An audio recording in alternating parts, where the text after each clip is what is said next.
Maggie.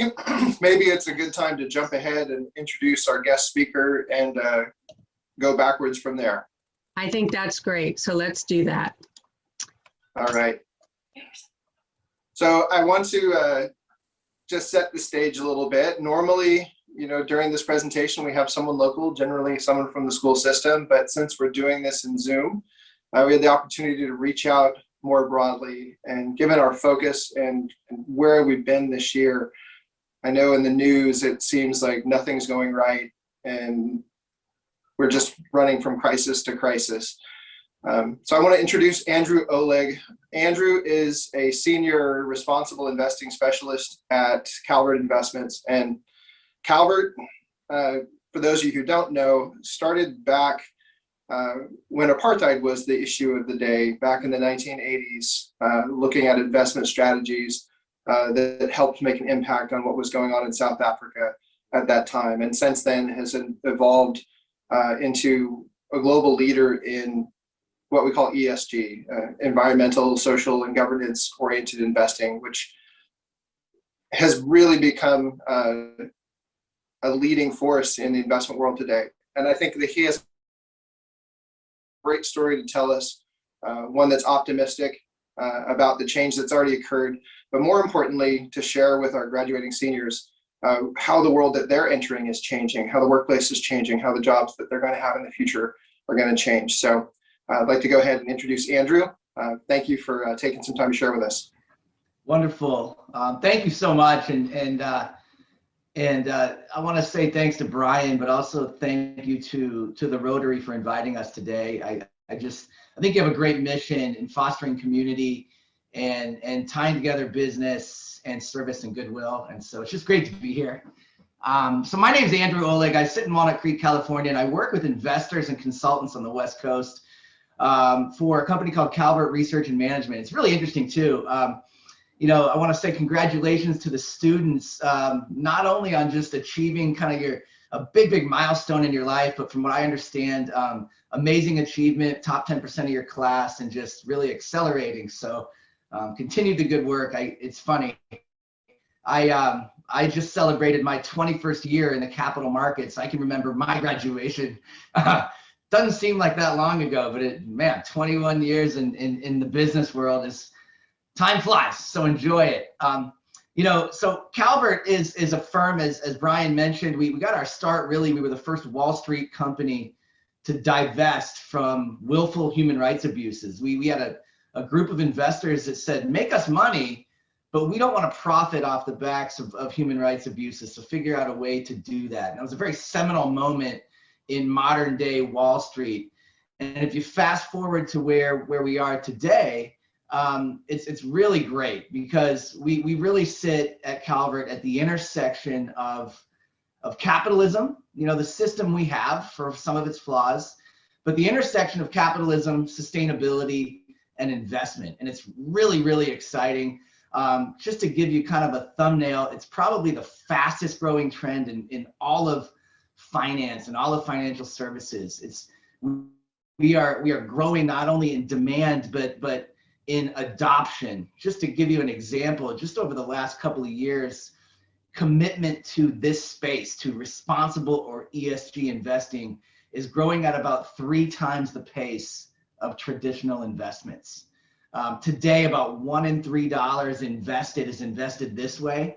Just 5 short years ago, it was about $1 in $9. So there's just an incredible acceleration of commitment and adoption to this space as investors, large and small, want to understand the range of impacts that these large companies have on the environment and on society, as pension plans, as mom and dad investors want to just align their own portfolio, as the companies really start to recognize the full range of impacts that they have on society and on the planet. And so the message here in the short time we have today is really, like Brian said, I think of optimism and opportunity. I've had the pleasure to work with many universities on the West Coast in speaking to their business schools here locally with Haas, Anderson at UCLA. They do Impact Week, they do Sustainability Week. universities over the last decade have created complete curriculums around sustainability, accounting, economics, sustainability, not to mention pathways toward what companies are focusing in on today, which is like think about a word I'll give you called the circular economy, and companies thinking about their popularity, but also their ability to create solutions to mitigate some of the large impacts they have with waste and with recycling and things like that. So there's a huge opportunity at some of the largest companies on the planet. You know, it's interesting, we kind of look at optimism and think where we've come over the last decade. Just to give you kind of a data point, today about 9 in 10 of the S&P companies provide us as investors with information on their environmental impact, their water use, their waste creation, their energy use, their carbon footprint, their supply chain information. Where do they get the ingredients that they put into the products that they sell us? So about 9 in 10 today. A decade ago, it was about 1 in 5. So a huge acceleration of information sets and trying to understand, you know, the impacts that companies have, especially these large companies. They have profound impacts on the environment. You know, when you think about resource use and you think about waste and carbon creation or footprint creation, and they have profound impacts on society and on people. When you think about the range of people that they employ globally, and the human capital element, which we've all kind of dialed in on over the last year with COVID and the pandemic, to really understand how companies can create a better and more inclusive footprint for their own workers and for their own employees. And so it's really exciting to see how companies are starting to understand these wide range of impacts that they have. And as an investor, you know, Calvert seeks to understand how companies are positioned for the future. And we really seek to understand the investment opportunities to really improve on outcomes, environmental outcomes, societal outcomes, but also outcomes for our investors.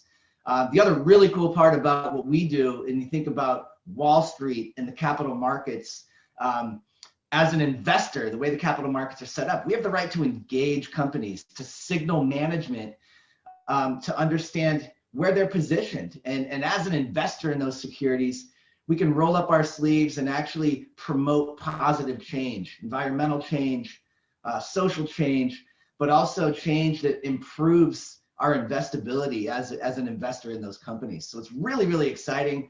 And as I mentioned, it's such a fast growing trend in our world today.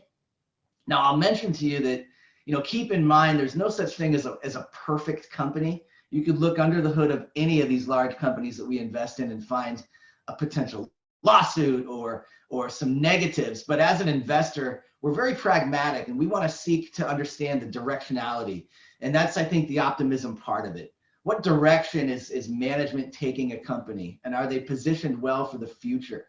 You know, I'm optimistic that companies are starting to define and really expand their definition of corporate responsibility to really take into consideration a wider range of stakeholders, not just share owners like we are, but the community they operate in, the share owners, the stakeholders, the other folks that are involved, you know, the human capital that they employ.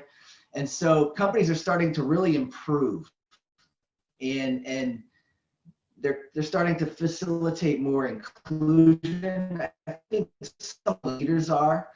Companies are taking advantage of the trend or no carbon types of technology. We call that energy transition. You know, there's a huge footprint there. And I think companies are really, some of the leaders are really taking advantage of it. I'm optimistic that we can use the system that we have, which is capitalism, to really allocate money thoughtfully to drive this change, to allocate to companies that are better positioned, to sidestep those companies that are kind of mired in the past and aren't willing to change. And we want to create value and invest accordingly to really create positive change for investors and to create positive change for the system. You know, I mentioned some of the changes over the last decade.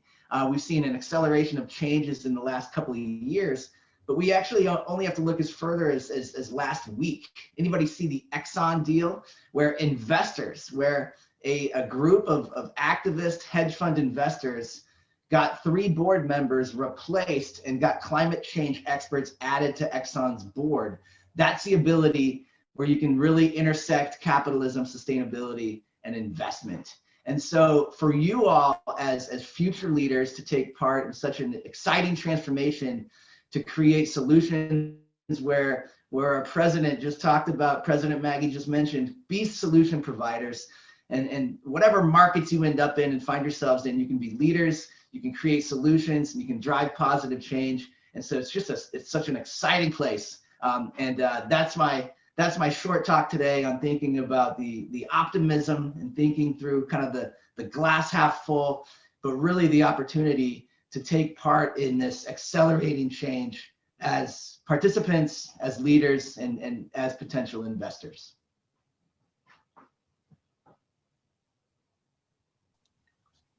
Thank you. Thank you for that. I wanted to ask you to just go in and answer a question in a slightly different direction regarding, I mean, these students are starting off, they're, you know, some of them are going to be going off to college. They're going to have college debt. Sorry, maybe. But what can you advise them in terms of their own investing for retirement? And I know that nobody when they're a teenager thinks about retirement, but what could you tell them? What could they be doing now and thinking about doing now that will make their lives better later? Wow, I think Brian's probably the biggest expert on this, and I would defer to him. But in my personal view, I would say start early. So, you know, whether that's today, if you have the ability to start investing today, or whether that's the minute you get a job when you get out of school and you start with your 401k and start small investments into a Roth or an IRA, just to start building over time. The most critical factor you have on your side is time and being invested in the markets. The other thing I would mention is the investment universe is so vast. There's so many different things to invest in. Find some of the things that you're passionate about, that you think there's opportunity in, and play an active part as an investor. I think it's really exciting. Like that's the thing that we enjoy is participating in all these really exciting markets. And I think that really gives you a much more fundamental tie to your investments. And so find your passion, you can invest accordingly, and most likely, or most importantly, start early. Good answer. Thank you. It really does make a difference. Time is on your side for this one. Thank you so much for speaking with us.